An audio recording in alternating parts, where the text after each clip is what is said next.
Welcome everyone to episode, what is this, 102 of the Galaxy of Geeks live stream. Hello, Christian. How are you, sir? Good to see you finally, face to face on video, man. Absolutely. We've been fighting with this for the last few minutes, but I'm glad to have you on here. As you can see, Chris was taken by the Time Variance Authority, and he's been replaced by Christian, who's been in the Galaxy of Geeks group essentially since the start, and we've always had a great time chatting with him about different things. You're always adding a lot of great content to the group, and you're adding... I try my best. Yeah, well, you try to add as much content as you can. I know that sometimes you can, sometimes you can't. But to say that, well, I'll say this. I've known two people that kind of work in the industry. One is yourself, and one is somebody who worked on some of the original X-Men movies, who actually got, I believe he was part of the team that won an Oscar for special effects on X2. So, oh, really? Oh, awesome. Yeah, I can't think of. I wonder who did. I don't know who did the original X-Men. I know the shop that I worked for ended up doing like Apocalypse and the newer ones, but I don't think. Right. I'm not sure if Stan Winston or whoever did those old Bryan Singer films. I'm not sure. Yeah, but cool. So we've got a bunch of different topics to talk about. Obviously, Loki just happened last night.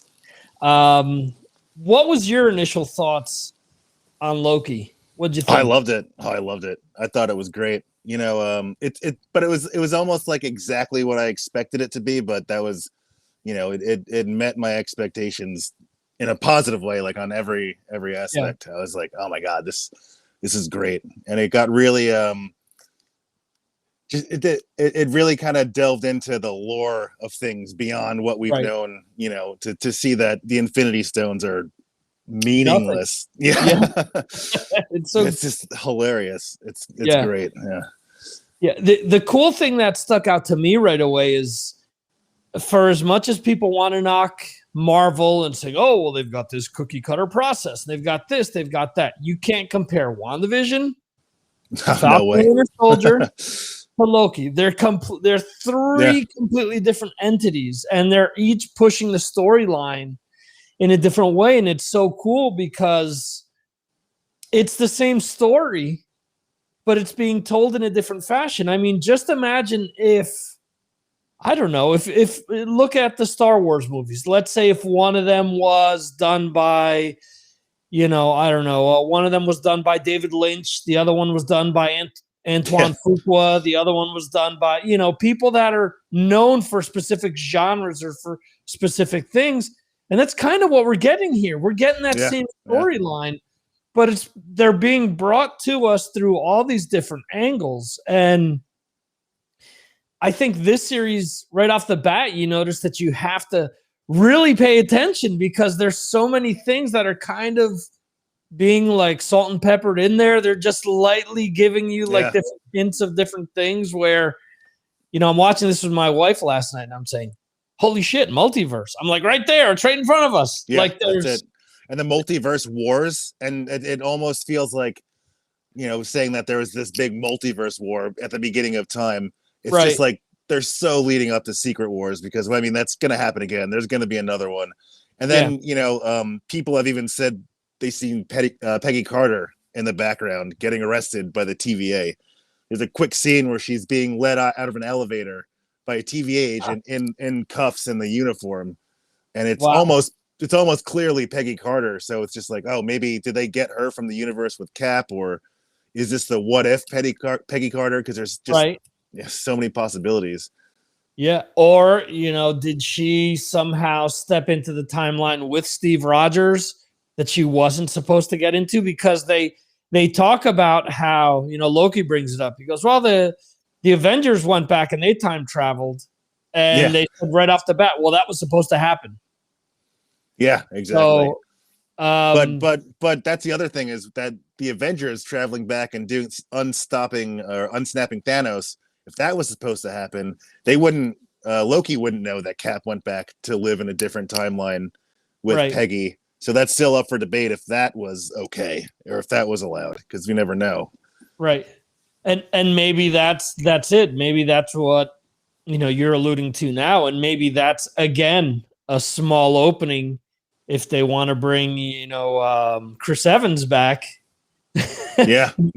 Maybe all of a sudden, similar to this, where we get a different angle of what takes place, because they've been talking about this with Secret Invasion as well. That Secret Invasion is going to be seeing how different things took place around events that we already know that have happened throughout the cinematic universe. Yeah. But what other characters were doing at the same time.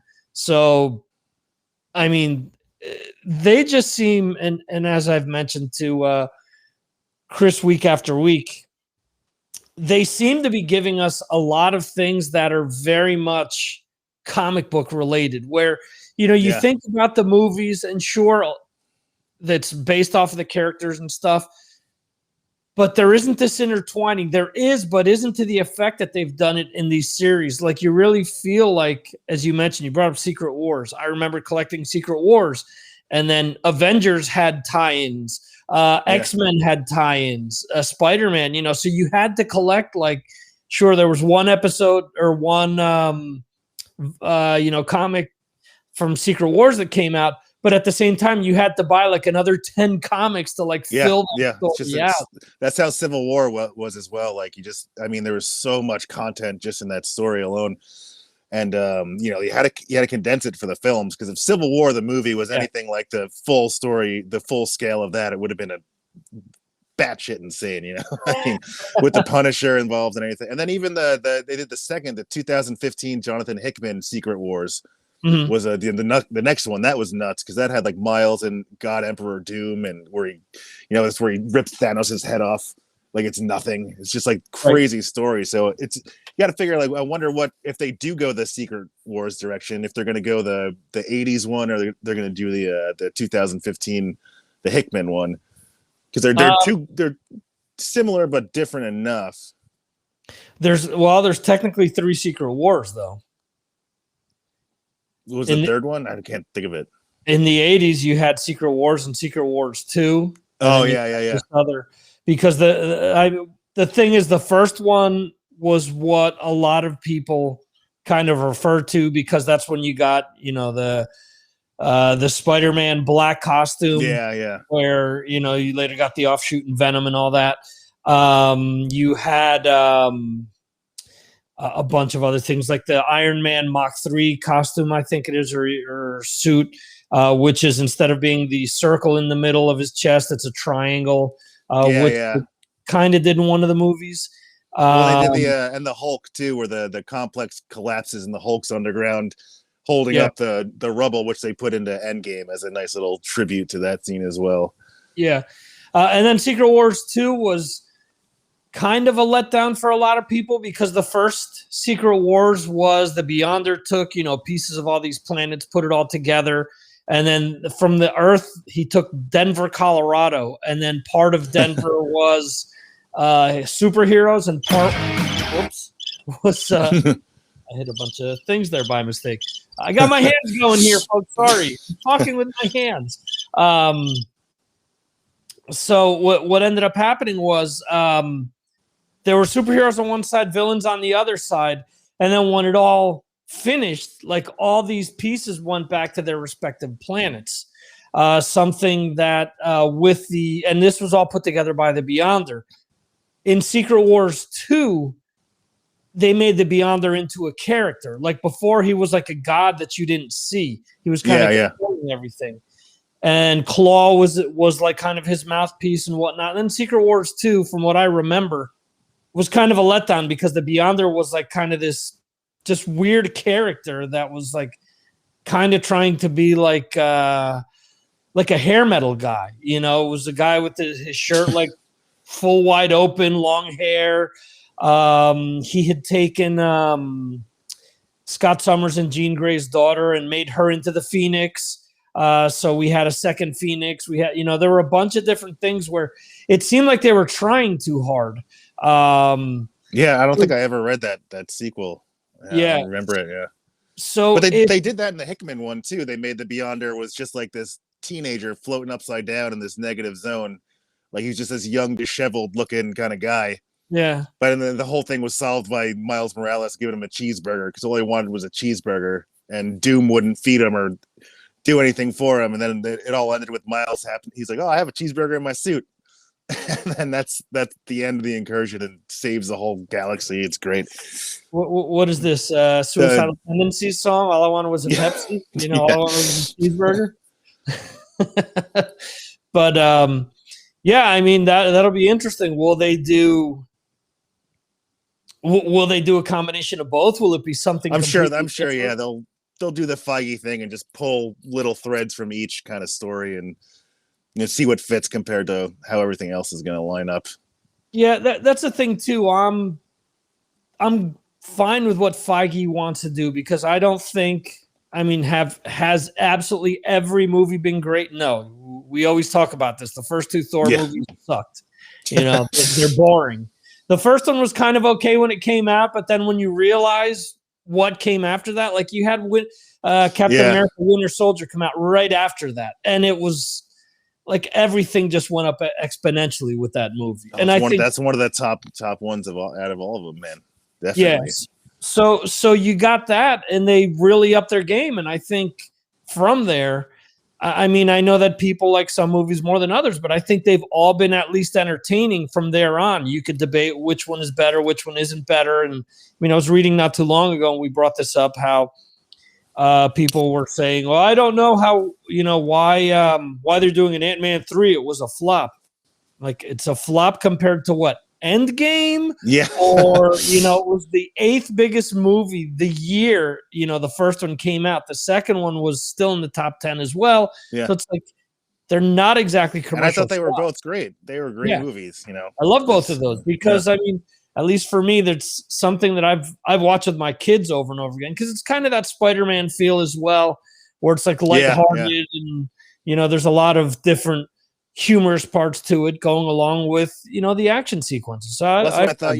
You see Infinity War, you walk out of that theater, traumatized, and then Ant-Man and the Wasp comes out, and it was this perfect kind of palate cleanser because it's just like a feel-good kind of lighthearted movie, but then even then the post-credit scene of that movie was just like, oh my god.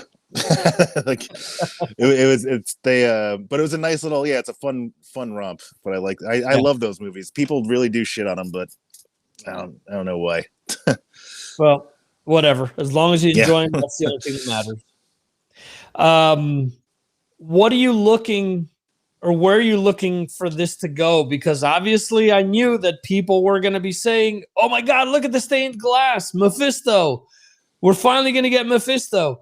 And the director of the first episode has already come out and said, Mephisto does not appear in this series at all. So I saw that. Yeah. So, I mean, I appreciate them just kind of taking that off the table right at the beginning. So everyone's going, because I think they have to know what happened with WandaVision and everyone, the whole internet going nuts about Mephisto and then everyone getting all bummed when it didn't happen. Mm-hmm. So I think it would be a smart move to be like, he's not him. Don't worry about it. It's not Mephisto. He's not going to show up. Don't get your hopes up. Just enjoy the show as it happens to you. But then again, they lie all the time too. So. Very true. Well, I mean, why would they spoil that right in the first episode if he ends up showing up in the end? The interesting thing is they kind of leave us off with saying, well, we're tracking you. We're tracking. So is it going to be another variant of Loki? Is it the real Loki? But we saw the real Loki die. Is it somehow someone impersonating Loki? Loki, could shift and become someone else. Is there some other, being? We all know Mystique. We all know that there are others out there. There was Mimic as well, who was one of the original X-Men. So having, someone that can morph into Loki wouldn't be something out of the realm of possibility. Yeah, there. That's a good question because I think I forgot the actress's name. I think is it Sophia De Martinez? She's cast in the show. They haven't revealed her yet, but the Okay. big rumor is that she's playing Lady Loki. So that and then Okay. there's a scene if you watch the trailer where there's like a kind of fight scene with the hooded kind of Loki variant, and it looks Right. very small and female. So I'm thinking the fact that Hmm. they said it was Loki, that it might be a female variant of Loki, which has happened. Um, I forgot the comic, but I think it was after the Ragnarok event in the actual comics when Loki died. They were creating like new bodies to be vessels to reincarnate the Asgardians. And Right. then the one they made for Sif, Loki kind of pulled a Loki and stole her body. So it was Okay. Loki's mind inside the body of this Lady Sif type character. And that's how Lady Loki came to be. And now saying that Lady Sif is coming back for Thor Right. 4. And there's rumors that she posted a picture of her on a plane flying to Atlanta during the filming of Loki in the middle of it. So now people are using that to say like, oh, maybe she's going to show up. But yeah, you never know. You never know. But yeah, I think it might be that character as a female kind of variant of Loki. But Yeah. yeah, Interesting. Yeah, I don't because know. I think just from seeing the first episode, I think that they're setting up. Obviously, we talked about a multiverse. Yeah. So Doctor Strange, they're setting up. They have to be setting up pieces for Thor because Loki's a Thor character, and I would assume that somehow he'll make his way into that movie. I mean, Well, that's just they announced it was announced. I think I don't know officially. I it just happened right before we started, so I was trying to scramble to find sources, but they're saying that he was confirmed to not be in Thor 4. oh That wow, Tom Hiddleston, I think it might have been him himself that said it in an interview, confirmed that he wasn't going to be in it. But again, that doesn't mean that if this new female Loki character and he somehow gets in his mind into this body or whatever they do, yeah, that will be the wacky Taika Waititi kind of reunion for Thor and Loki. If it's some woman and with Loki's mind, yeah, that would be some fun kind of Love and Thunder stuff, I think. yeah. That makes sense. Yeah, because in Love and Thunder again, we're technically getting, Natalie Portman will reprise her role of what she did in the comics, where it's a female Thor. Yeah. So, we'll see with that. 6 episodes, everything. It's funny because they jammed everything that we've already seen was in that first episode. Yeah. So it doesn't really seem. You just mentioned that there's like a fight scene.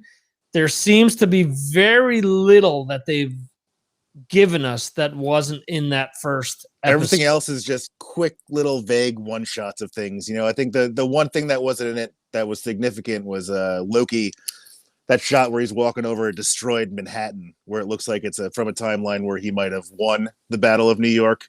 So Okay. there's that quick shot and like a few other things, but nothing I could really think of. You're right. Like they put 95% of those trailers were the first and that was just like Endgame. They did it with Endgame because the trailers for Endgame never passed the first 10 minutes of that movie. Yep. Yeah. So absolutely. That's cool. Yeah. Cause the DB Cooper stuff was what they were focusing on. So, of course, it left you wondering, wow, is he going to be going on missions to correct this and to correct that? No. Yeah. It just right out the gates. No, he was DB Cooper. Yeah, he just lost a bet to Thor, which I'd love to find out more about what that bet was that he had to do that, that's funny. That's good stuff.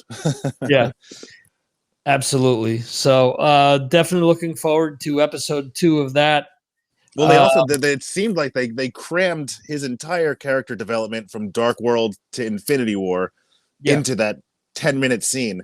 Because, like it took all those movies for him to go from Loki in the first Avengers to hero Loki at the end of Infinity War. And just watching how everything played out, you can tell that he completely just rushed all that. So it's like, all right, now Loki's already kind of a good guy and might have a bit of a conscience for the rest of it. We got that out of the way. He's not evil all the way anymore. He saw his mother die. He watched Thanos kill him, which I thought was intense because that was crazy to see. But yeah, it could go anywhere, and I'm sure it will. Yeah, and if you've watched this show before, you know that I hate flashback episodes where it's an entire episode just dedicated to flashback. So just having, the bits and pieces, how they did it, I think worked great. Again, it reminds me of Spider-Man and Civil War, where we didn't need to know the Uncle Ben story. We didn't need, all the stuff that we all already know, exactly. Or if you don't know, you can go back to one of the other movies to figure out. So, I mean, that's great. I think they hit the ground running, and we'll see next week where it takes us. Should be cool. Yeah. Bad Batch I wanted to touch upon as well. It's captivated me so far. Again, I watch all these series with my wife. I was kind of on the fence. Will she watch this with me or not? Because it's an animated series. And the only animated series that she's ever really watched with me has been Archer. Two completely different shows.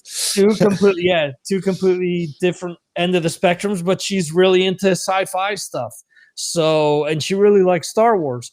So, I said, hey, let's watch an episode. Let's give it a shot. And that first episode was a double episode because it was over an hour. And she's been hooked since. And I think that they've done a great job of storytelling as well, because we have everything that we've been talking about for the previous episodes. We're waiting for that hand grenade to go off with Wrecker and the chip. Yep, they keep just peppering that in as much as they can. I mean, this last episode is pretty much dyed in the wool that this is going to happen at some point, that this is going to be a big problem. They're going to, and no pun intended, because it's Wrecker, but it's going to be a big problem that they're going to have to deal with. And it's going to go ahead. Oh, sorry. But I was thinking this episode really kind of with the Wrecker thing, and then with Omega, it seems like it kind of got rid of any idea that maybe she's force sensitive, because seeing her struggle so much, because people were saying with the earlier episodes where she was like a crack shot all the time, and she looked like she was struggling pretty hard. So maybe that might not be the direction they're taking. And I don't know. It's weird. It's weird to see. Again, I think it's like Mephisto, where I think people want to believe it. So they're expecting it to happen. And as it doesn't happen, I hope that people aren't let down. I loved Rebels, for example. I love Clone Wars as well. I know that there were a lot of people that kind of bailed or had like this different feeling towards the show, and like they didn't want to wait till the ultimate payoff. I hope that if all of a sudden, the whole midichlorians theory doesn't pan out, that people don't start bagging on the series, kind of like what they did with Wanda. Well, no Mephisto, so it sucks. The big bad is only Agatha. Okay, but they're building a story. We're getting, so the payoff is down the line. This is just adding, more layers to the story. And 16 episodes of this.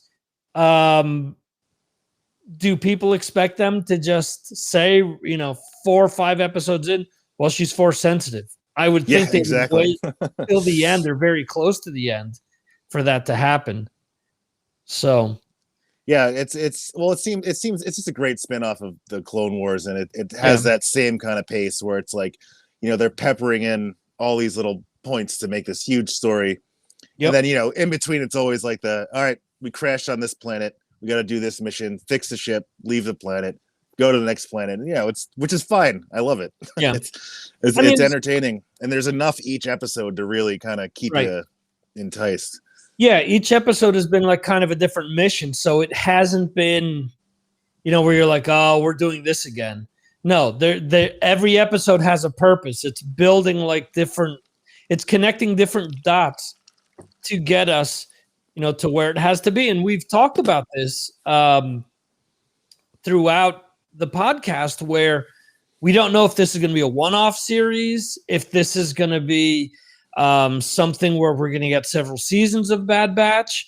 It could just be that they're going to fill in, as Filoni has always done with Clone Wars, just fill in the blanks of everything that's missing that should have happened with the movies. And with this story arc, we finally found out in this last episode what happened to the Clankers. They're melting them down. They're I love those robots, man. They're my favorite droids. Roger. Yeah. Well, orders are orders. They're just all confused. Yeah, absolutely. Yeah. But that goes to show you, you know, the Empire was all about the machinery of war. They were melting these, you know, the robots down to build the Death Star, to build Star Destroyers, to build what they needed. You know, nothing went to waste. They were ravaging planets and armies and everything that they needed because Palpatine had that goal, had that one thing that he wanted to do. So, and you got to think this. I mean, this episode can't be longer than a few weeks after Order 66 was declared. Right. So to see how fast they're moving, I mean, just to know that Palpatine, he had this planned for a while and knew exactly what he was going to do. And it's moving so fast. And I thought it was going to be a slower progress into the Empire, but I mean, like most of the galaxy is already aware of what's going on, and it's getting pretty nuts. Yeah, absolutely.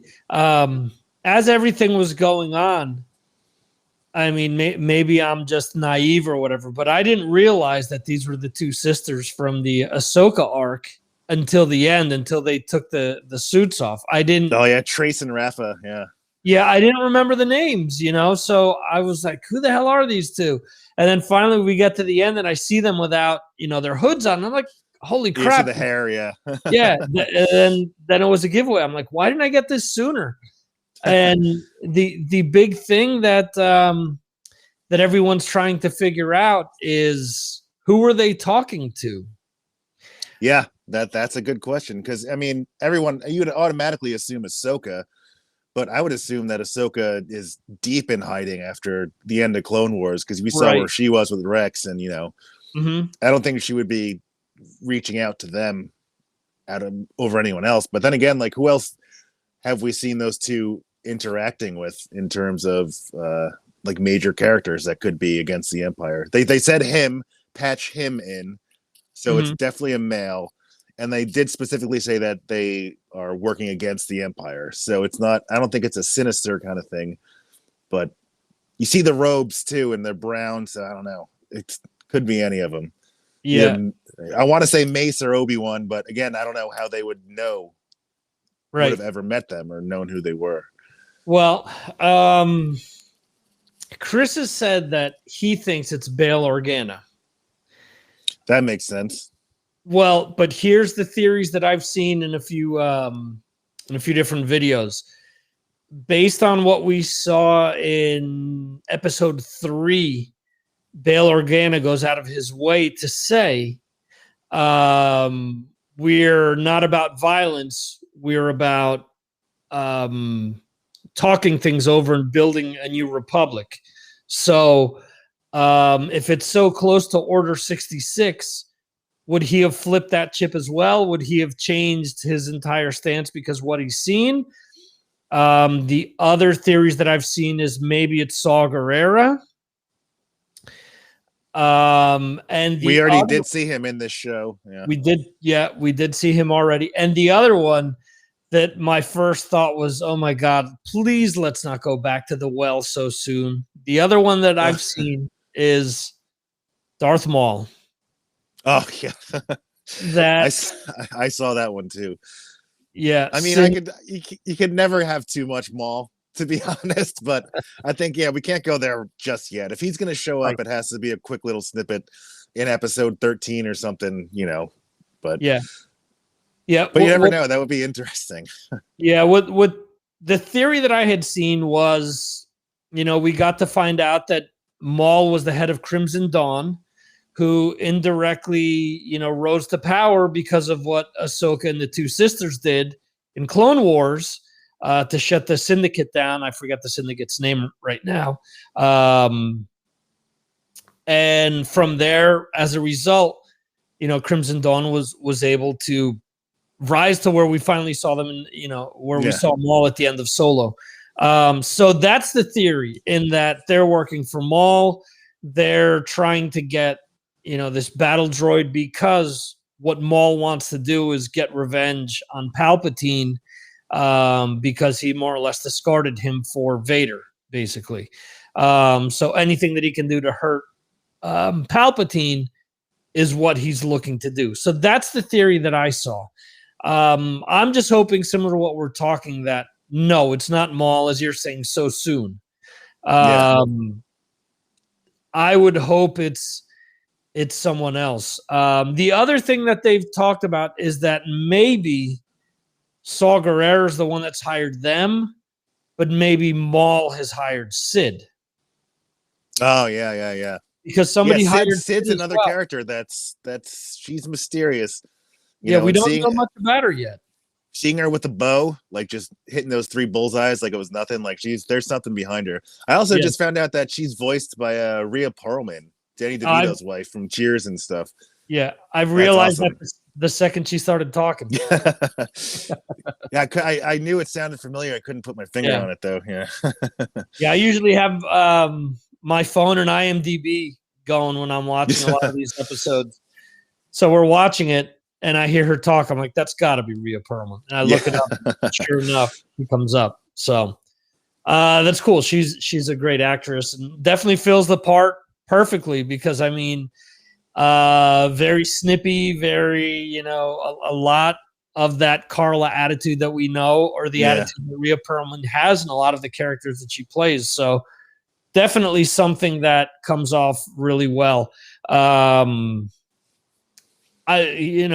cool thing is with Clone Wars, we don't know where they're going to be next episode. We know a few things. We know how close are we to having, Records chip going off, and how soon are we going to see maybe Crosshair go in the other direction, because that's something that we talked about previously on the show. Will they figure out how to deactivate Records chip, and as a result they go after Crosshair to try to do the same with him? Or does Crosshair's chip maybe malfunction? Maybe every time that they juice it up, it loses a little bit of its stability or something, and it like dies on its own. I don't know. It should be cool to see where they take us. I have faith in Mr. Filoni, and always.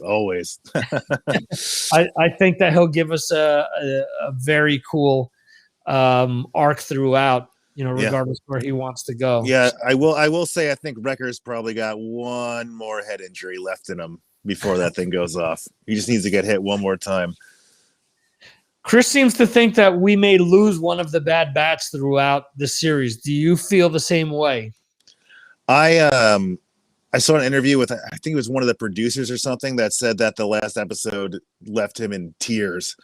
And I honestly think all of them possibly could go, and maybe 1 or 2 survive or something. They sacrifice themselves for Omega, I feel like, Crosshair might come around and sacrifice himself in the end to save him or something like that. But the way he talked about it seems like we're in for a tearjerker.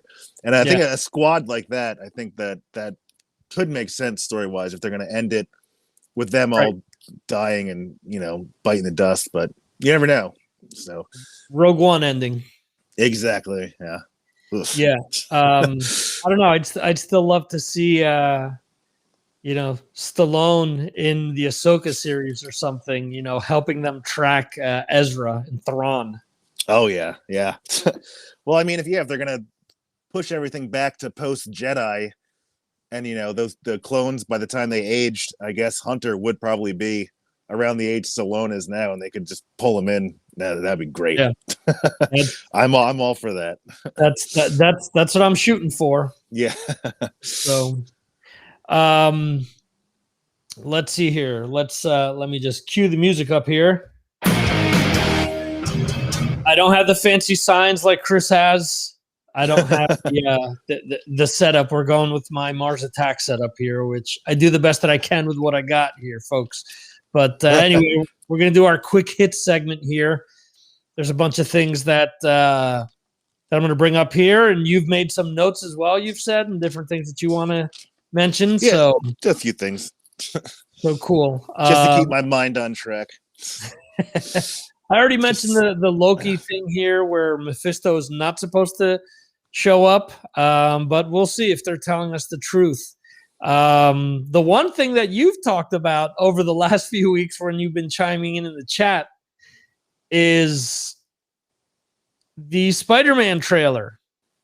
Yes. Now even the Spider-Man Twitter account is trolling us with all types of different graphics and different things. And, we've been hearing for how many weeks now? This Thursday or this Friday, they're going to release the trailer. Yeah. Well, I think the big one was last week because it was they were saying on Tom Holland's birthday because it was his birthday last week. Right. They were saying that was going to be like the drop, but then that didn't happen. And then the next day, and like if you just scroll through YouTube, all those theory channels, everyone has 3 or 4 videos like Spider-Man trailer tomorrow, dropping tomorrow, confirmed. Yeah. And it's just nope. They're really holding on to that one. I think they're fucking with these guys personally. Knowing that this has happened, it's going to drop without anyone knowing. And let's be honest, it may not drop until Black Widow comes out. Yeah, because what if something important in Loki happens that ties in multiverse that you can't show the Spider-Man trailer before because it'll spoil whatever or it won't make sense, or something has to happen in Loki to make the trailer make sense in the multiverse and all that. So you never know.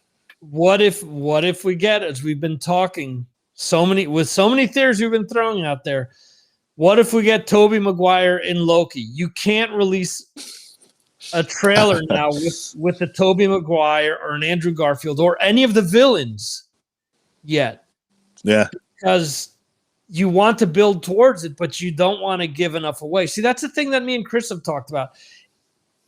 If we know we're getting a multiverse, do you tease all these people in the commercials, in the promo trailers, or do you wait until the movie comes out to announce who's in it, to give everyone that, that surprise? Because you've got sort of 2 trains of thought here. Think back to Force Awakens, where we knew that Han Solo and Chewbacca were showing up because we saw them in the promo, in the original trailer for the movie, and we saw them in each subsequent trailer.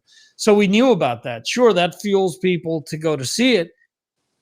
But is it the same feeling for Marvel fans to see Maguire, not Garfield, because I think the majority of people, although they'll think it's cool, he definitely was nowhere near as popular as Tobey Maguire or Tom Holland is now. Yeah. So we're not talking about introducing new characters and having ones that everyone loves to kind of reinforce and sell people on the movie. We're talking about, sure, pushing a character because now everyone loves Tom Holland as that character. Between those 2 Spider-Man movies, between all the Avengers and Captain America movies that he was in, it's difficult to bring any of them back and think you're going to be displacing Tom Holland currently.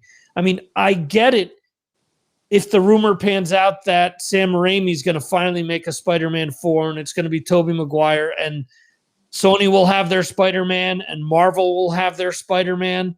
Okay, I get that if that's what's going to happen. But ultimately, I mean, I don't know if that will be divisive because we've always seen so many Spider-Man comics at the same time. Yeah. There's never really been one Spider-Man. We've always had Spider-Man, Web of Spider-Man, Amazing Spider-Man. We've always had different storylines going on at the same time. He's one of the few characters that you could probably pull that off with. Yeah. Well, and then if you look at, even the Into the Spider-Verse, the cartoon movie, which was amazing, but they had like 5 different versions of Spider-Man in the Spider-Verse comic that it was based on. There's like hundreds. I mean, there's Aunt May Spider-Man, where there's universes where Aunt May is, I think, Spider-Man is her name, and she's just this little old lady in a skirt and it's like a Spider-Man themed outfit, and she's a Spider-Man. There's Uncle Ben Spider-Man. There's, anything and everything you could think of, and it's but that's the thing. It's they are coming out with Into the Spider-Verse 2. Right. I just saw they announced that Jessica Drew is coming into it, and she's going to be a character, Spider-Woman.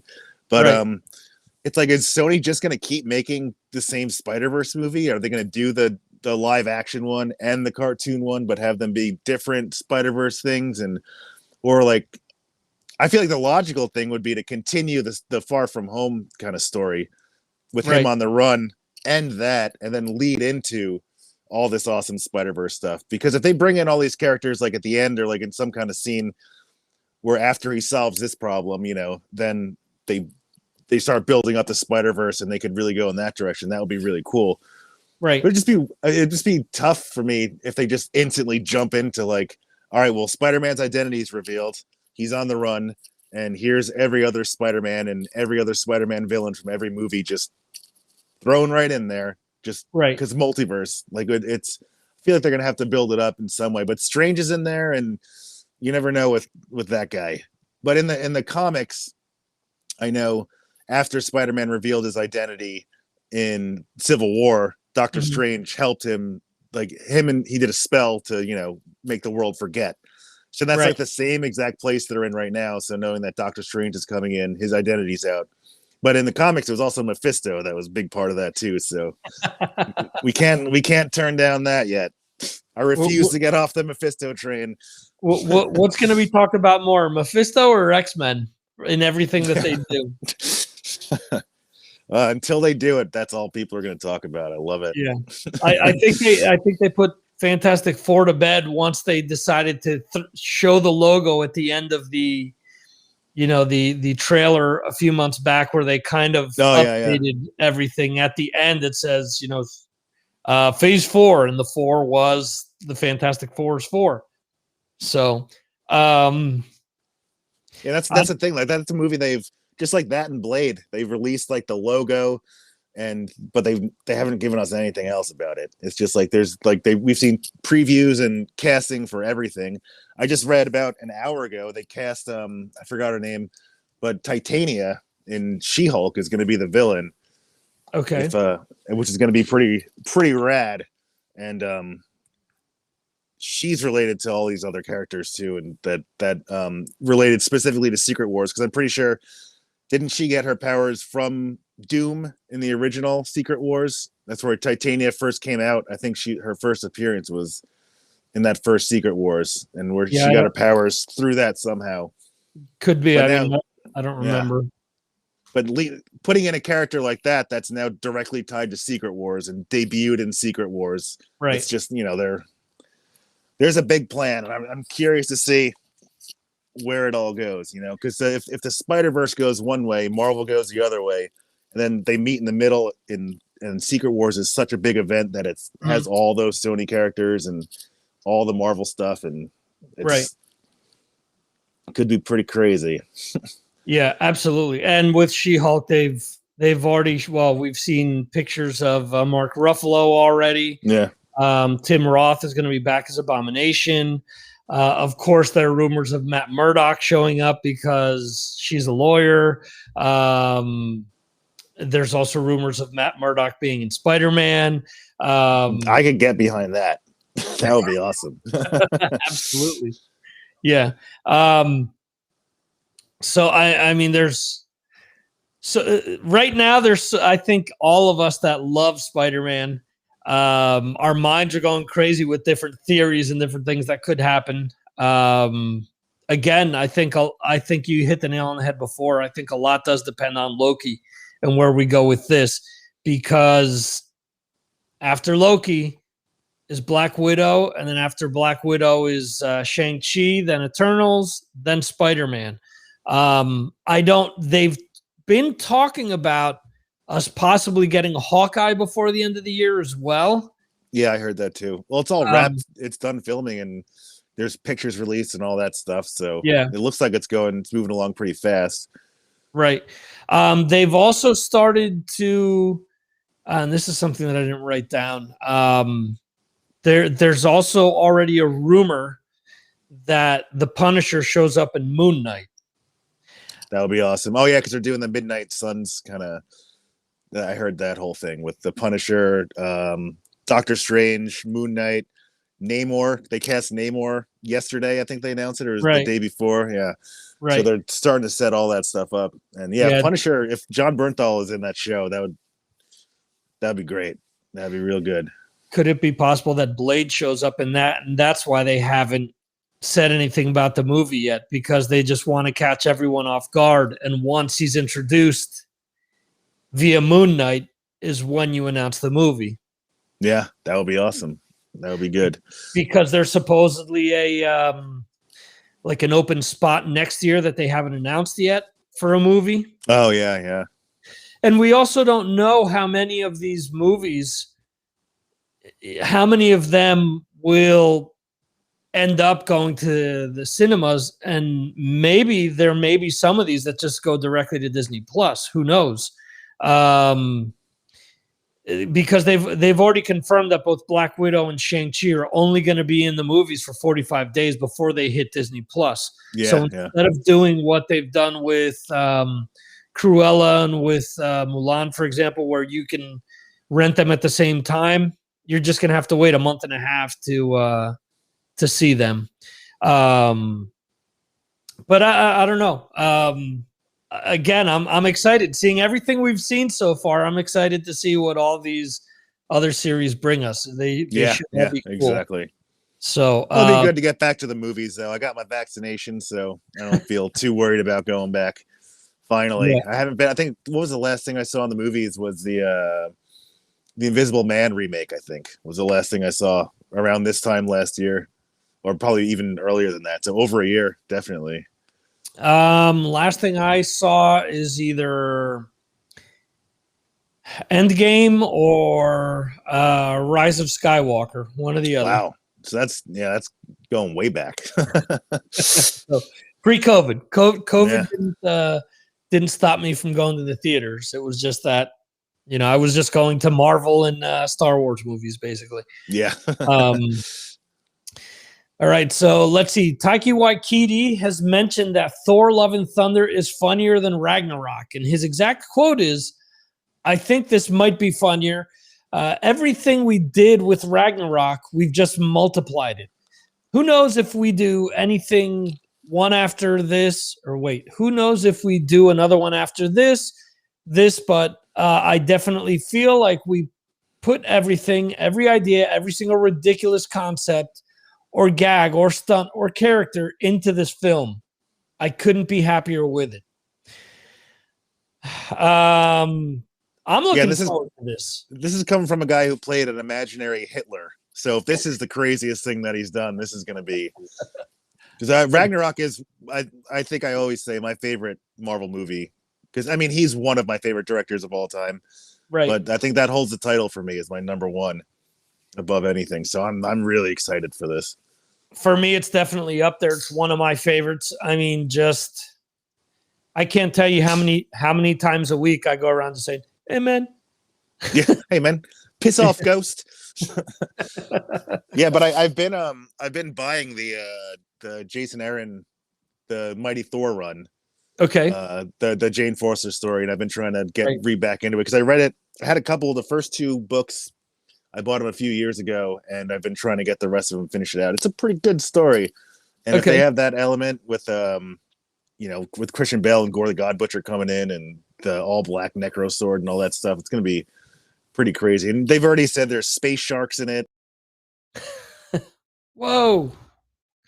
Let's see. We lost Christian. Let's see if we can get him back here in a few minutes, or in the next few minutes, anyway.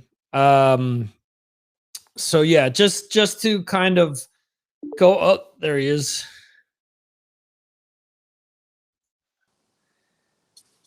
All right, you're back. But yeah, no, it's gonna be a wild movie, and with all the characters coming back, with Sif coming back and Valkyrie, and you saw the picture of Taika as Korg again.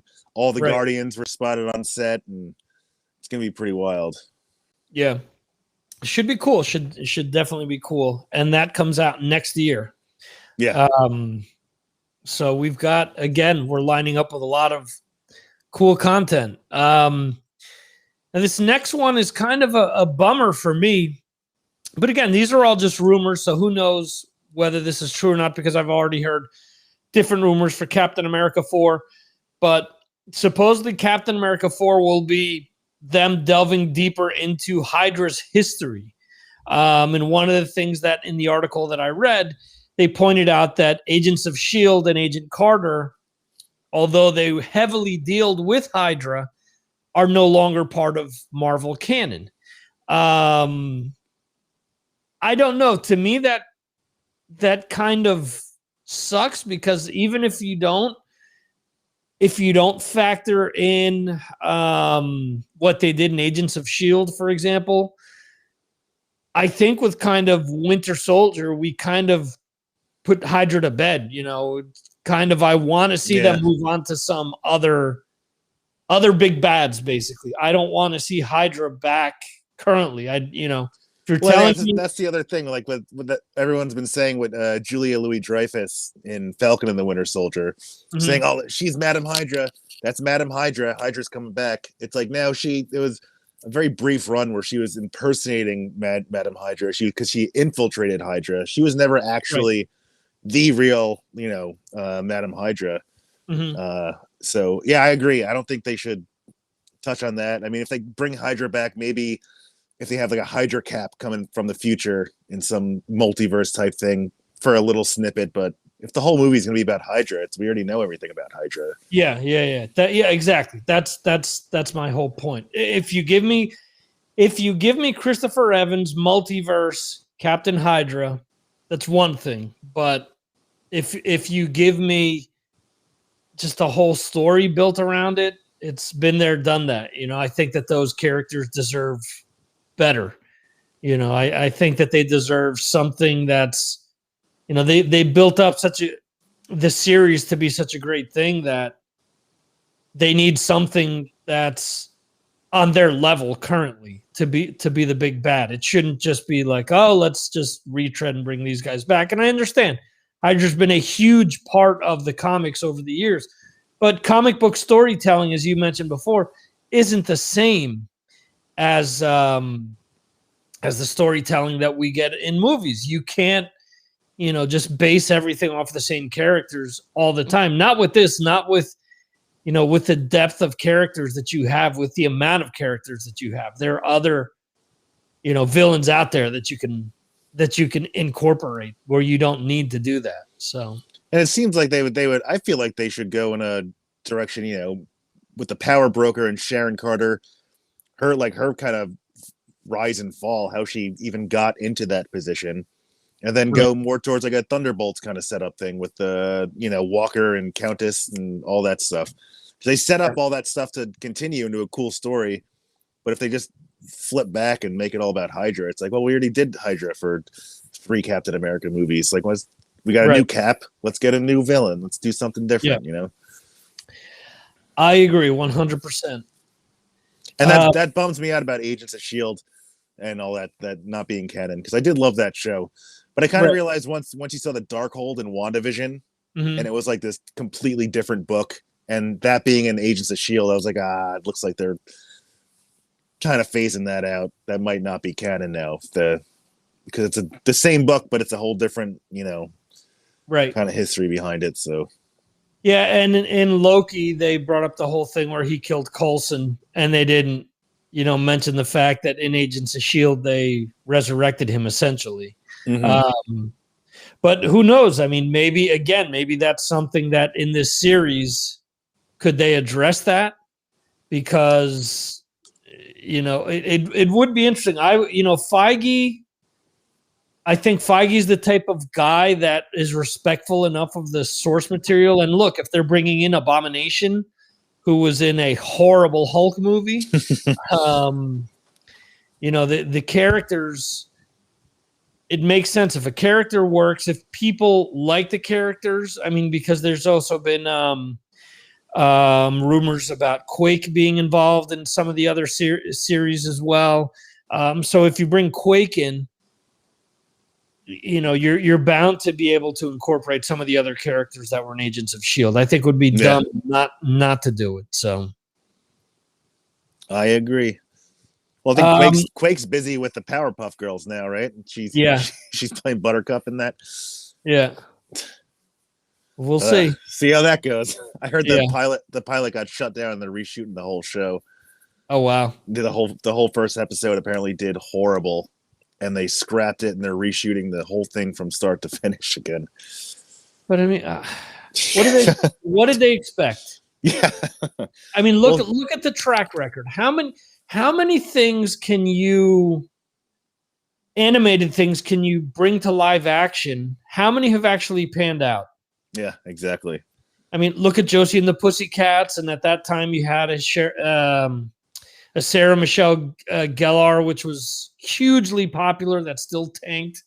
You know, there's you could argue about the Flintstone movies. You can argue about the Scooby-Doo movies. You know, there's so many of these things where once you bring them to real life, you lose a lot of the charm and a lot of the different things, because then what? You got to go CGI nuts just to keep up with some of the stuff actually made the original source material good, you know?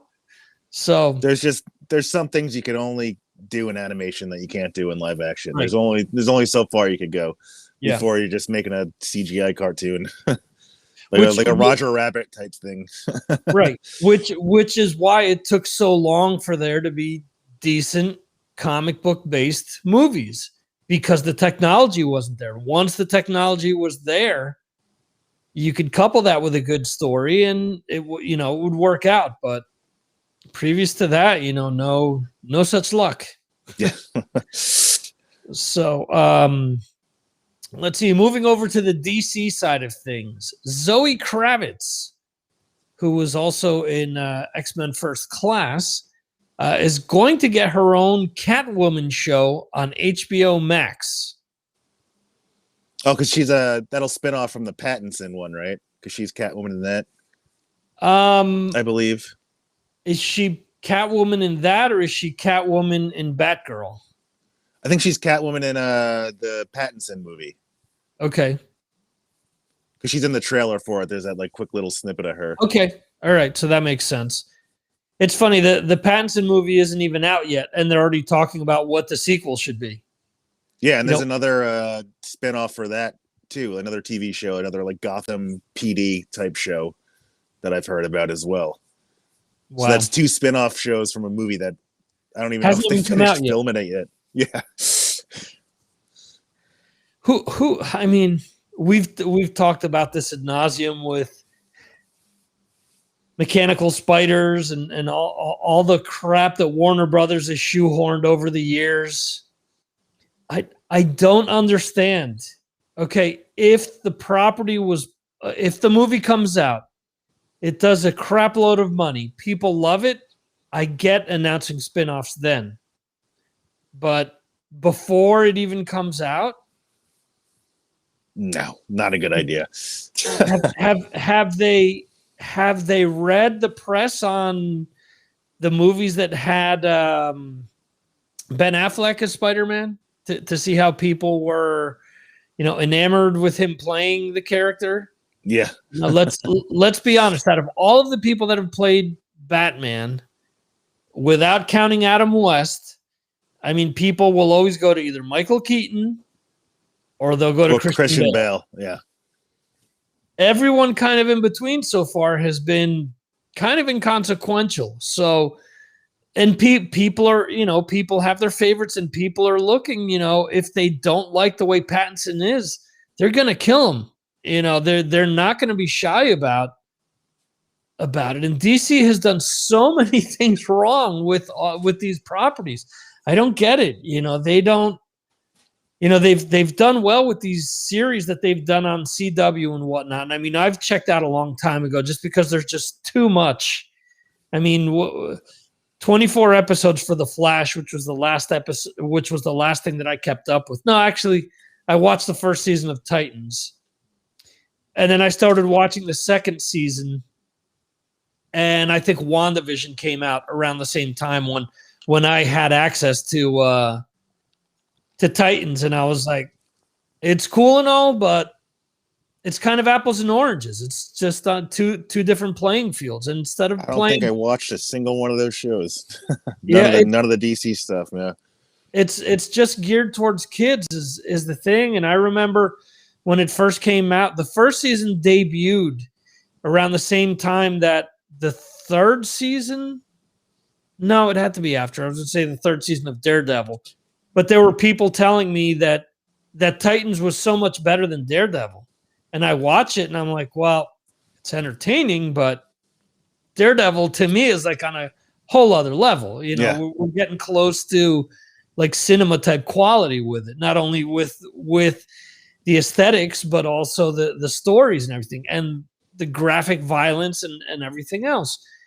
And so somebody was telling me, well, you don't need all that violence just to sell a story. I'm like, okay. So he's a blind superhero who his father was a boxer, and his only superpower is a radar similar to a bat. The only thing he can really do is beat the crap out of people. So you want to have can't water that down. Yeah, you can't water that down. You want to have the scenes like we've seen, you know, where it's an 8-minute stretch of him just beating bad guys up, you know. Yeah. So exactly. I don't know. I think DC still, or Warner Brothers still, needs to find someone who loves DC enough, like a Kevin Feige, like a Jon Favreau, like a Dave Filoni, to say, okay, this is where we need to go with this. Because that's the thing. I'm sure there's plenty of those guys out there that could pull it off, but it doesn't look like they're doing anything over at Warner Brothers to even try to make any of this cohesive or make sense whatsoever. It's all over the place. I mean, if the show's going to be on HBO Max, it gives them more of a window to make it a little more gritty or whatever. But right, I don't know. I guess we have to see the Pattinson movie to really kind of tell. But I mean, I think he looks great. The trailer was fun that they posted. Right. I don't mind the Riddler look. You know, very Zodiac-esque. It's different, but I don't know. It's I guess we have to see. But I don't even know if did they even finish filming the Batman yet, because that's been filming for like a year, because I know he got sick with COVID for a while, so they shut down for a few months. Yeah. And then they had to go back and forth. And I heard there was a lot of drama on set between him and the director and all that kind of stuff as well. So but it just seems like a shit show over at Warner Brothers. As usual. Yeah, that Batmobile doesn't convince me either. I mean, it's a cool car, but not the Batmobile. Yeah, exactly. I don't think they've gotten the Batmobile right since Batman Returns. So yeah. John Wick news, where they've added Bill Skarsgård, best known for playing It.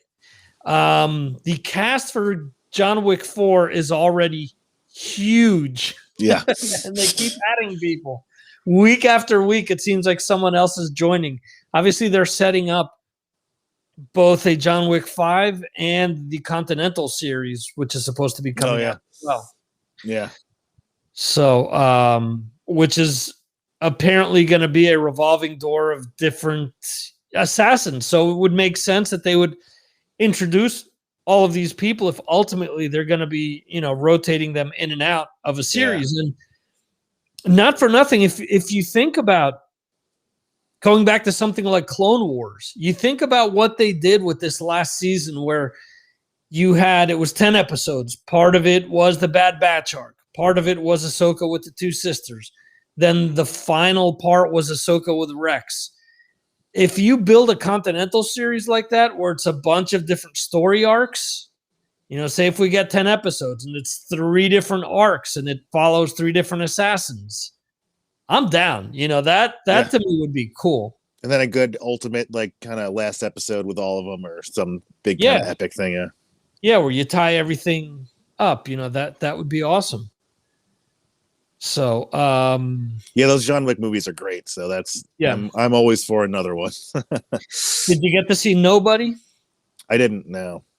I love that as well. It's similar style, but it's the executive producer of the John Wick movies, but the director is the same guy. It's the Russian guy that did, is it called Hardcore Harry? Oh, yeah. Came out a few years ago, which is just like ultra violence from like the second. The first person perspective movie, right? Yes. With the guy from District 9, Charlton. Yeah. Yeah, that was fun. That was something else. Yeah. So it's him, and it's pretty much Bob Odenkirk being John Wick. I mean, that's the best way that I can describe it. So it's that sounds fun. Well, I heard there's that new Mary Elizabeth Winstead movie on Netflix that just came out. I think it's called Kate or something, where it's supposed to be like a female John Wick, hard R, like hyper violent kind of thing. And then Atomic Blonde too with Charlize. That was the John Wick director as well. Yeah. Which is Charlize Theron as John Wick, basically. Right. Yeah. Yeah. Yeah, so cool. I mean, the only other movie that I would think is kind of close to that was the movie that Scarlett Johansson did, Lucy, years ago. Lucy, yeah. Well, then that director Luc Besson did Anna a few years later. Okay. Yeah, which is even more like that because it's a little more grounded in reality. Because Lucy got all crazy with like alternate dimension stuff and all that. But Anna, I thought was great. That's a really good one. And it's the same director as like Fifth Element, Lucy, and Professional and all that. But that's a really good John Wick-esque with Helen Mirren's in it. Cillian Murphy is in it. Mm-hmm. It's great. Cool. Let's see. Todd McFarlane. You were talking about McFarlane the other day, right? Oh, yeah. The Sam and Twitch show, huh? Yeah. So that's a spin-off of Spawn. You'd mentioned that you were big into Spawn, if I'm not mistaken. Oh, yeah. Yeah, that was my number one. What can you tell me about Sam and Twitch for the ignorant people out there that don't know who Sam and Twitch are? They're basically like two detectives, like homicide detectives that are like kind of investigating all these supernatural kind of satanic crimes around New York and stuff. And they kind of always Spawn becomes their kind of like unofficial informant, and they like kind of secretly team up and stuff like that. So that's what I always wanted from a Spawn movie, because the first one was so cheesy. But I feel like it has to focus on Sam and Twitch, these two like kind of hardened homicide detectives in this gritty kind of occult type Seven-esque story. And then have Spawn kind of in the background as this like shadow figure, almost like, like Hellraiser, how Pinhead wasn't like, Freddy Krueger throughout the whole movie. Right. Like he was probably had about 5-10 minutes of screen time for the entire film, but was always kind of in the shadows. I think that would be a great kind of way to bring Spawn back and just make it hard R and gritty and scary, like Seven, like a David Fincher kind of vibe would be the best way, I think. Yeah, the other thing too, as I mentioned before, the technology is there to do these movies or these series now, where when that Spawn movie came out in the mid-90s, it wasn't. You were kind of between the worst CGI I've ever seen. Yeah, well, Scorpion King bad. Yeah, that ending, that the Rock turning into that big giant monster is terrible. But that makes you wonder, because you're kind of between the Burton Batman and the Raimi Spider-Man there, where the Raimi Spider-Man and even the Singer X-Men movies and even Blade, these movies finally, they were working with CGI in the right way. Sure, there are scenes where now you look back and you're like, oh, wow, you can totally tell that's fake. But for the time, I mean, it was beyond ridiculous for us to see that stuff, where you had Spawn kind of sandwiched in the middle there, and you're watching it and you're like, yeah, it kind of isn't working here. There were some elements of that. I mean, I love John Leguizamo as a clown. I thought that makeup, that was great. And that's a show. It's just like, oh man, but the makeup effects, the practical aspect was at such a high level, but the CGI was at such a low level that it was in that weird middle, as you said, that middle stage between like figuring stuff out. Yeah. Because Jurassic Park came out and then everyone jumped on the CGI train, but nobody on the planet could come close to doing it as good as Jurassic Park did. And the CGI in that still looks better than mainly, I'll say, every other Jurassic Park movie that's came out since. No, I was just thinking that when you said that first one that Spielberg did was just the story, that how new it was to all of us, seeing how the CGI worked and how it came to life. And it was done in the right way, where it wasn't just like everything over and over again. Now you can do that. Now you can do like an Endgame or an Infinity War, which is like 90% green screen. Yeah. But back then, no way. I mean, it just didn't. Well, It was Stan CGI Winston Studios did the first three, and then after Stan died, that's when they switched to like the Jurassic World movies, and then Stan Winston Studios became Legacy, and then for those, because the third one, the director or someone just posted a picture of a teaser for Jurassic World Dominion, right? And they said since after the third one, you know, they built the T-Rex, they built Spinosaurs, all these raptors, like probably 30 dinosaurs for that movie. Since then, they said Jurassic World, it's like, oh, we built one dinosaur. And then for this Jurassic World 2, they didn't do anything. And this third one, they didn't do anything. It's all CGI. Wow. So it's like, so they went from making 30, 40 dinosaurs, blending it seamlessly. And now it's just, they just don't even hire them to do it anymore. Because I guess, I mean, I don't even know if CG is cheaper though. That's the question. Like, I mean, I guess it's cheaper to pay someone to sit at a computer than all these materials and man hours and engineers that it takes to build life-size animatronic dinosaurs. And it's a lot less time, I'd assume. So, but then the movie suffers, because when was the last Jurassic Park movie that was actually good? I mean, I hated the Chris Pratt ones. Didn't do it for me. my kids love those movies. I guess they're just geared towards kids. I the first one is still my favorite. Yeah. And I saw the first Chris Pratt one, and I saw the original 3. But the first one, out of the first 3, the first one I thought was the best. Yeah. Because there was that element of newness to what they were doing, and there was like, you know, the scenes where you needed to be worried or surprised, you know, that thriller aspect was definitely there. Whereas with the second and third one, they were kind of like more forced. I think the characters weren't as, I don't want to say developed, but you had, you know, the different things like with Jeff Goldblum, and you had his daughter doing gymnastics and backflip kicking raptors out of windows. I don't know. There's just, it just was never. It seemed like it went from being like a suspense thriller type thing to being just a flat out action movie. Yeah, and that I think kind of where it kind of lost things for me. So yeah, I don't think you don't see the T-Rex until like over an hour and 15 minutes into the first movie. Right. Like, and then he's only on screen for a few minutes from then on. It's more of a, you know, subtle, and that's why it looks the best, because they did it right. You can't shove all that kind of stuff in someone's face and expect it to be believable. Right. You gotta, you know how to hide it. Reveal the monster at the last minute kind of thing. Yeah. Well, I remember the late Vinnie Paul always saying that he could play double bass all the time, but he always reserved it for when the songs needed it.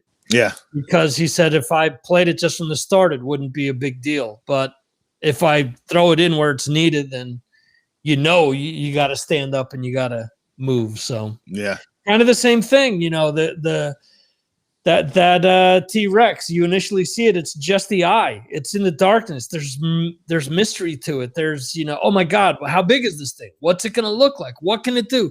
You know, we see it eating the people or whatever. You see people flying or disappearing, but you don't really get a good grasp of it all the way until the end. And there's still that, you know, all the way up until the last scene where it eats the Velociraptor, I believe it is. Oh yeah.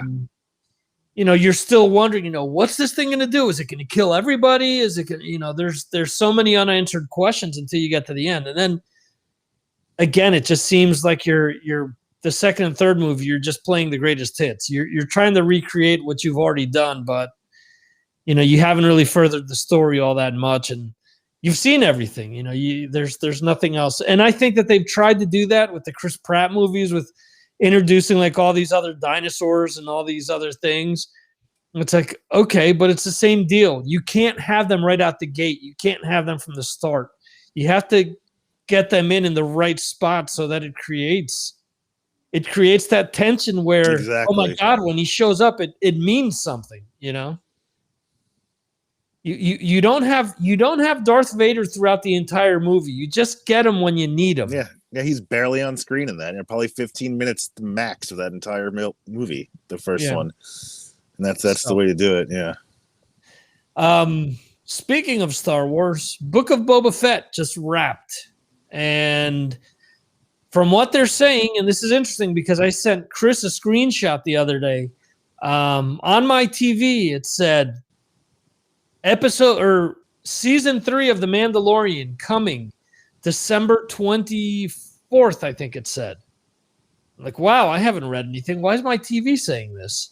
Because I had clicked off, favorite shows or whatever, and there's this program where it tells you, okay, well, you can watch this on Netflix, you can watch this on Disney, that type of a deal. But they've confirmed that Book of Boba Fett has wrapped, and they're from the article from the several articles that I've read, because several articles have reported this.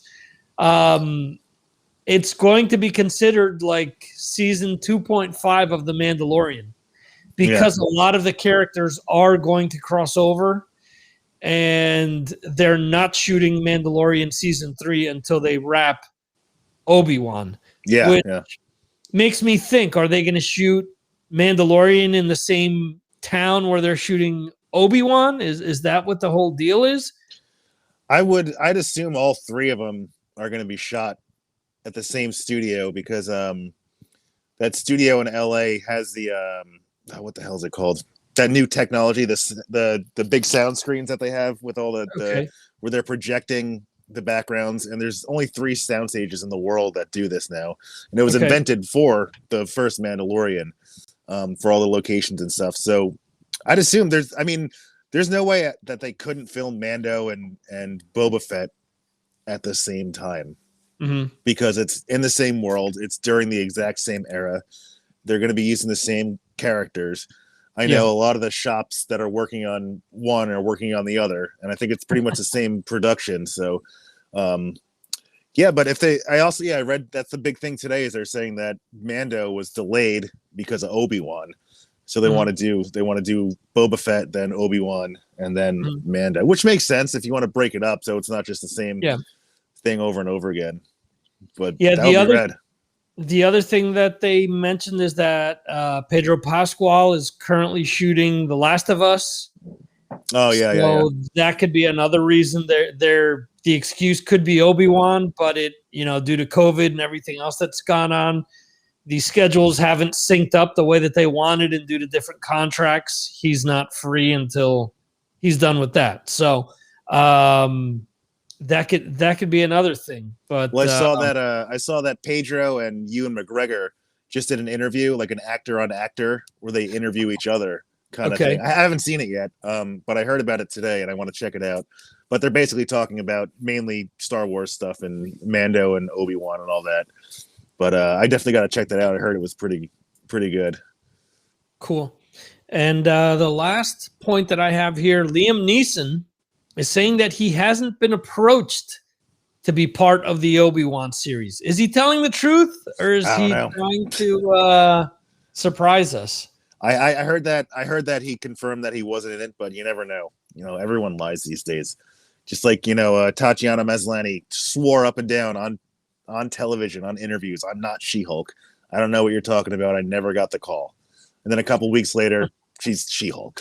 Right. So these people are, and especially it's all Disney. It's all under the house of the mouse. So they could say anything. Paul Bettany, lying about his cameo in WandaVision and it ending up being himself.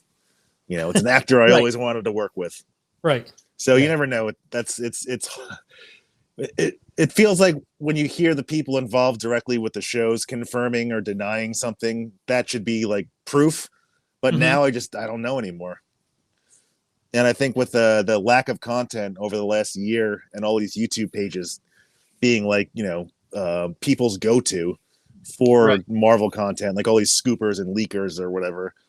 Yeah, that became like this whole new trend in itself, because I've never seen speculation or theories like I've seen in the last year since the movies went away. Like, it's gotten so out of hand, and I think now they have to adjust to fit that, because now it's all anybody does. It's huge. It's it's trending on Twitter every single day. So it's nuts. No, I agree with you. There are a few different channels that always pop up on my YouTube. I've watched them once or twice.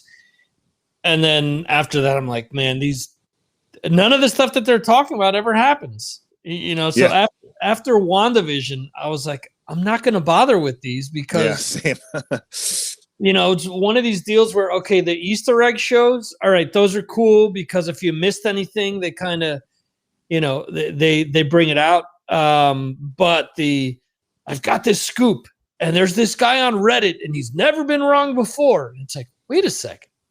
Was wrong the last 2 weeks. What do you mean he's never been wrong before?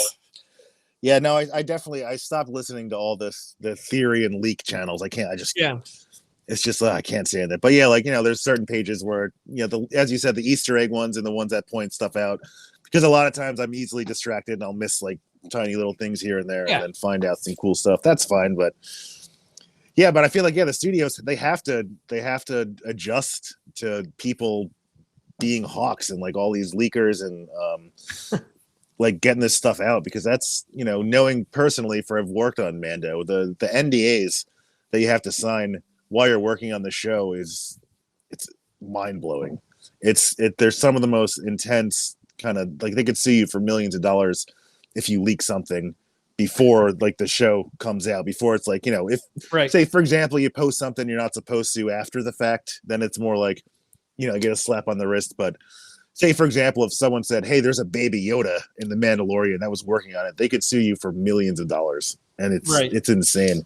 And that's the biggest thing that blows my mind is how Baby Yoda didn't get leaked, with how many people knew about that thing for the whole 2 years leading up to Mando. No one said a word, and it blows my mind. Everything leaks these days. Everything leaks. But Disney doesn't really have any leaks. I remember that was one of the things that they talked about when when D&D came over from Game of Thrones, and they were going to be working on the Star Wars, on their Star Wars trilogy. They said that that Disney, worked on a completely different level when it came to keeping things under wraps. And sure as shit, about a week ago, I started seeing already leaked footage of or leaked pictures of the Game of Thrones prequel. I'm like, will these people never learn? Already. Wasn't it John Boyega? Didn't he leave the script to yes, to either The Last Jedi or Rise, like under his bed, and the maid found it and sold it and leaked it, and the script got out? That's crazy. You can't fire him at that point though, so it's like yeah. But I know they're not on a friendly relationship anymore. That's for sure. Disney and him, Boyega and Lucasfilm, because he's spoken out against them so many times. And yeah, but I mean, this is something that me and Chris have talked about. Let's be honest. If they could get him, and if they could do a Finn and a Poe show similar to how they did Falcon and Winter Soldier, 6 episodes, help develop both of those characters, things that didn't take place in the movies, pay him enough money, you think he wouldn't do it? Oh, he'd do it. I'd hope he'd do it, because I'd love to see that show. Yeah. I mean, I think that's what we're ultimately going to get one way or another, because similar to how they're revisiting Obi-Wan, the Rey, the Poe and Finn are 3 characters. Maz Kanata is another one that would be interesting to have like her own show to figure out, what the hell she was all about, how she ended up with Luke's, lightsaber. They had that throwaway line in Force Awakens. Oh, that's a story for another time. And you just never ever hear about it again. Right. Exactly. I mean, could you have a series with Adam Driver being, Kylo Ren, the, rise and fall of Kylo Ren? Could you, there's a bunch of different things. There's, again, we've got 30 years that they need to fill in between Jedi and Force Awakens. So there's plenty of Luke, Han, and Leia stories to tell in there. Yeah. And if people aren't so anal, I mean, to me, Solo, I may have watched Solo more times. No, I've definitely watched Solo more than Last Jedi and Rise of Skywalker. Yeah, and not that I hate those movies. It's just that I have no issue with Harrison Ford not being in that movie. And to me, it's a fun movie where it's just entertaining from beginning to end. Yeah, I love that So, movie. Every time I put it on, I always find something new to like about it. But yeah, it's a good. It's just it feels like a live action, like reading the old EU comics or any of yeah. that stuff back in the day. Like it has that adventure, that look. It's like it's not too overly CGI. There's so much great stuff in there. It was good, and Lando was perfect. I think Lando and L3 made that whole movie for me. Yeah, Like they yeah, were yeah, great. Yeah. absolutely. Before wrapping things up here, can you show us anything that you've worked on that you perhaps have that you are permitted to show? It doesn't have to be anything. Oh, I don't really have anything here that I can show. I could post some stuff on the page. I could get there's a lot of the stuff that I have is again the Mando and all that stuff. It's a nightmare. You know, I can't really post that publicly. I could No, show you guys it, but I mean um, that's not what I was referring to, because I mean, I don't want to get you into any trouble with that. I know Chris has mentioned that you have done your own masks on your own, for example. oh yeah. Well, I have a bunch of my masks and stuff, and I'll post them in the page in my Okay. Etsy store and all that stuff because they're all up online and everything. Oh, they But are. Okay, cool. yeah. So yeah, I've been selling masks for the past probably few months or so, doing that stuff online. Working on a couple of short, cheesy, low budget horror films coming up soon, Oh, wow. which will be fun. You know, it's nice to have artistic freedom as opposed to being under the mouse ears. But yeah, apart from that, Suicide Squad is the one thing that's coming out that we probably did the most work on. I think we were on that show for 8 months, and there's so much insane effects and practical stuff, and that it's going to be a crazy movie. Like if there's one thing I'm the most excited for, it's going to be probably Suicide Squad. Okay. From what I've seen, it's going to be pretty mind blowing. And apart from that, there's a Guillermo del Toro produced movie called Antlers that was supposed to come out, I don't know, 10 months ago, but haven't heard anything about that. We did a bunch of cool creature work for that. That should be coming out. I don't know if that's going to be an HBO Max or theatrical thing, but they put a bunch of trailers out and then it just kind of disappeared with COVID, and haven't heard anything since. But yeah, apart from that, that's pretty much it. I could post any art in the Facebook page, you know. Okay, cool. If people want to keep up with what you're doing, you're saying the Etsy page is probably the best, or should they keep up with you on any social media platforms? Yeah, apart from the Etsy page and the social media is the same thing. So it's LMB Masks and Collectibles on Instagram and Etsy. And there's a group on Facebook and art page there. And I'm trying to get the website up and run for all that kind of stuff. But that's where you can check out all the work. Cool. Awesome. Well, I thank you, sir, for filling in this week, and thank you for having me. Yeah, it's been fun. It's been fun. Yeah, absolutely. all these weeks or not all these weeks for the for a very long time you've been filling in the chat and sending us all these different messages and different things where we always ask you if we're correct about things. You said it before. I initially said Sons of the Moon, but it's Midnight Suns. Midnight Suns. There you go. But anyway, I appreciate you following and doing all that you do with the group, and yeah, we'll definitely have you back again in the future. So thank you again for your time, sir. Sounds good, man. Awesome. So want to remind everyone to subscribe, share, like, go to galaxyofgeeks.net. Go to our Facebook group, which just search Galaxy of Geeks group, and you'll find it. You'll be able to interact with Christian as well. And that's pretty much it. We will see you next time right here on the Galaxy of Geeks podcast. Guess I should have had that closing sequence ready. Whoa. Where is this? Damn it.